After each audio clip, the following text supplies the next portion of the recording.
now through the international newspapers. Alison Sargent has been scouring them for us and is bringing us a selection. Alison, no surprises, I imagine the French press are reacting to that 9 p.m. curfew announced by President Emmanuel Macron. That's right, Eve. We have an all coronavirus press for you, the press review for you this hour. We can start by looking at the French front pages reacting to those announcements of that curfew from Emmanuel Macron.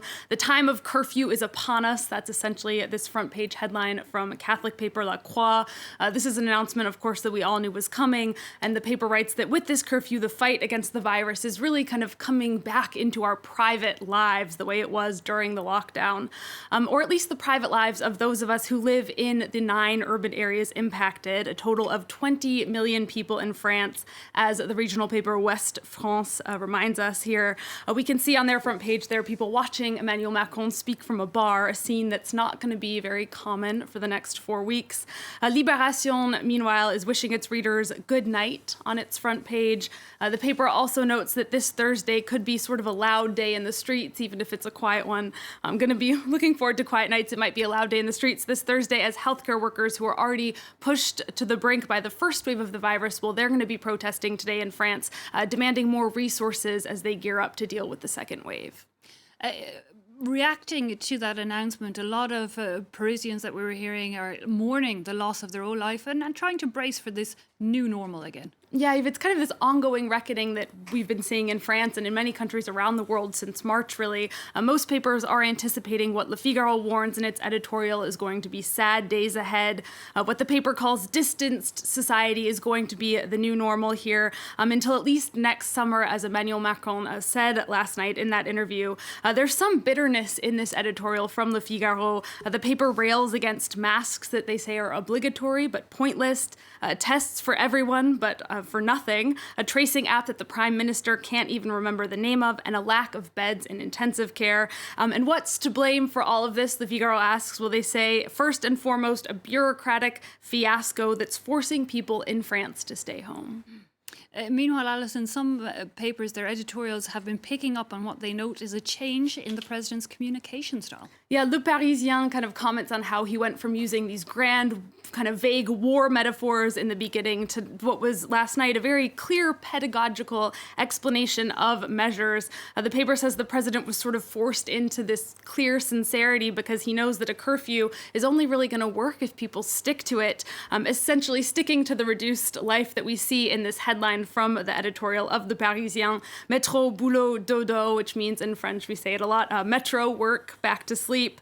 It is going to be a challenge, but as we see in this front page cartoon from L'Opinion, I quite like it, the French, like many others around the world, are going to adapt. We see this waiter here is saying, would you like a wine recommendation, sir? And his response is, whatever can get me completely wasted in 45 minutes.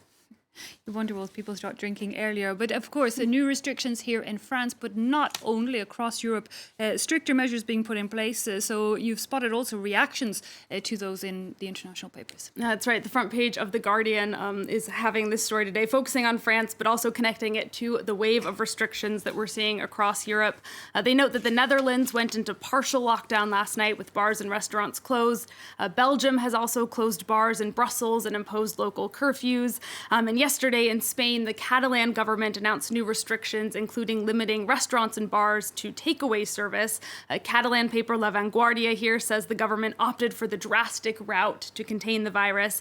And they note that the Catalan government is really aiming to impose measures to ultimately save the coming Christmas holiday.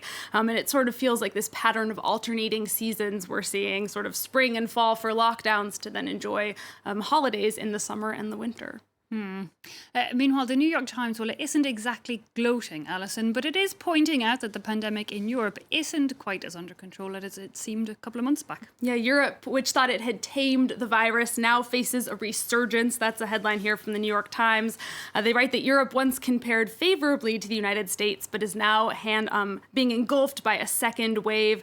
Still, the paper does acknowledge that it's not exactly a surprise. Public health experts have long warned that the virus could sort of roar back, along with cold weather, forcing people indoors where there's a greater risk of transmission.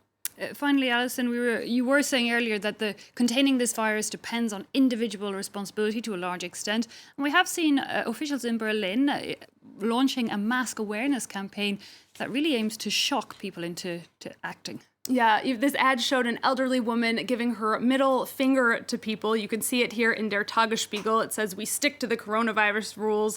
A reminder that the elderly are the most vulnerable, but some people did find it sort of abrasive to see a grandmotherly figure perhaps flicking them off. Anyway, the paper reports that the ad is no longer being used because it was divisive. Yeah, people were upset by the image. The mask campaign is ongoing with different images, we imagine. But the paper says, the point of this anyway was to be shocking and raise awareness. So it's done its job. Done. Okay, Alison, for this press review, thanks a lot. Of course, you'll be back with us in 2 hours for a new look at the papers. We're going to have to take a quick break now. Back with all the latest updates after this. Don't go anywhere.